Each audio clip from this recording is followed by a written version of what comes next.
एक गांव में दो भाई रहते थे। एक का नाम था विक्रम और एक का नाम था राघव। बड़ा भाई विक्रम बहुत अमीर था और वहीं छोटा भाई राघव बहुत गरीब हुआ करता था। छोटा भाई राघव मेहनत तो बहुत करता था, लेकिन फिर भी वह अपनी और अपने परिवार का पूरी तरह से ख्याल नहीं रख पाता था। अपनी गरीबी से वह बहुत परेशान था। विक्रम ने पिताजी की कमाई से राघव को उसका हिस्सा नहीं दिया था, ना ही वह राघव का कोई भी मदद करता था। दिवाली का दिन आ गई। सबके घर नए नए दिए और नए नए उत्सव हुआ करता था।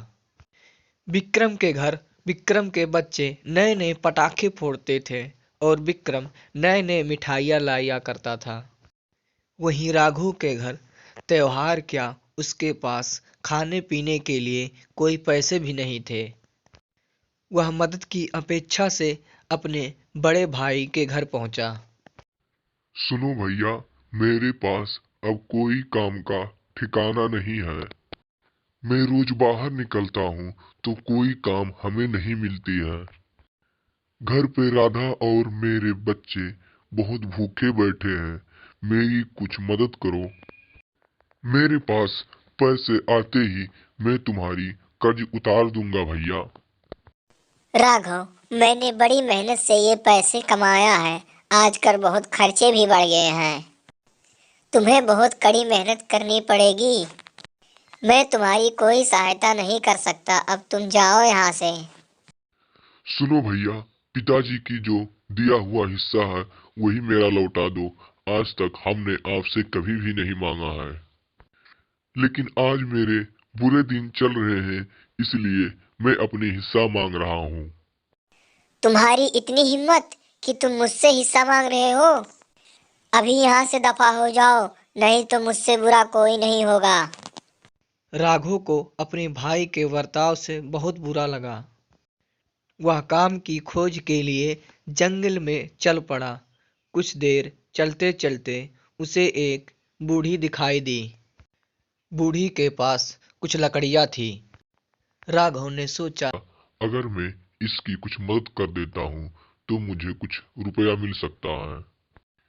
क्या मैं यह लकड़ियाँ आपके घर पहुँचा सकता हूँ माता जी? उसके बदले मुझे कुछ पैसे दे देना, और आपके पास कोई काम हो तो हमें अपने घर रख लीजिएगा। जरूर, मेरी मदद करने का पैसा मैं तुम्हें जरूर दूंगी।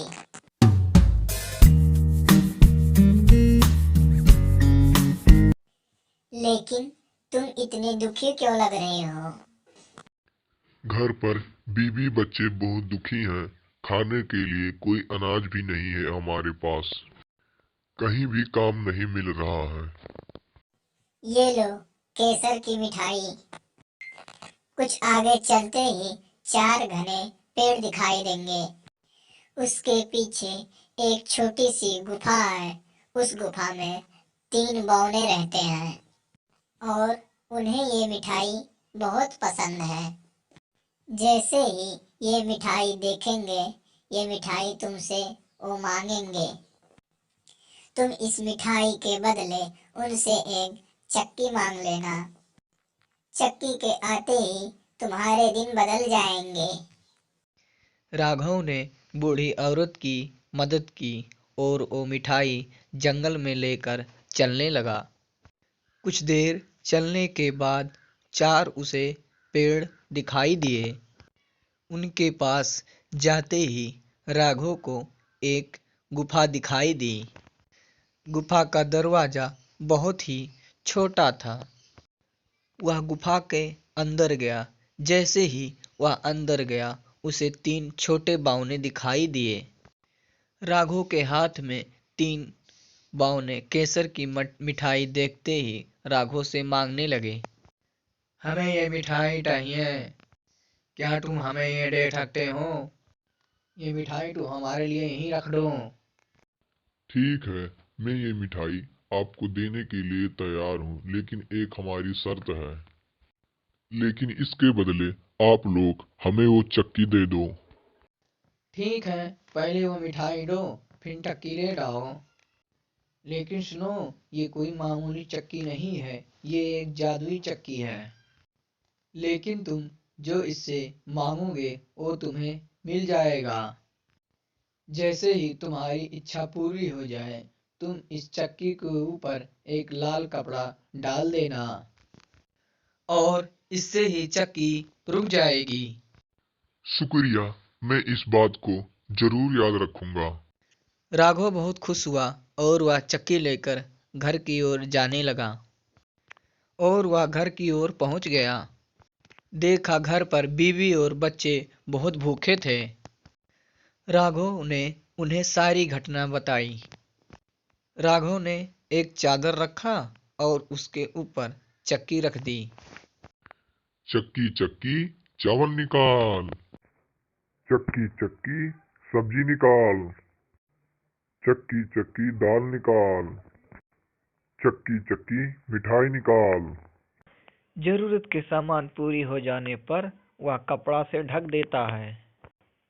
एक दिन उसका बड़ा भाई विक्रम ने सोचा, अरे, ये अचानक कैसे इतना धनी हो गया? फिर विक्रम ने उस चक्की को देखते ही देखते उसके घर से चुरा लिया और चक्की लेकर अपने घर पहुंचा। जल्दी अपना सामान बांधो, चलो हम यहाँ से चलते हैं। विक्रम ने एक नाव की व्यवस्था की और नदी में नाव के ऊपर चक्की लेकर चल गया और चक्की से कहने लगा, चक्की चक्की नमक निकाल, चक्की चक्की मसाले निकाल, चक्की चक्की सब्जी निकाल। सारी वस्तु निकलने लगी, लेकिन विक्रम को पता नहीं था कि चक्की को कैसे बंद किया जाता है। देखते ही देखते सारा सामान लोड से भर गया और नाव सहित चक्की सहित उसके परिवार उस पानी में डूब गए। इससे हमें यह शिक्षा मिलती है कि लालच बहुत बुरी बात है।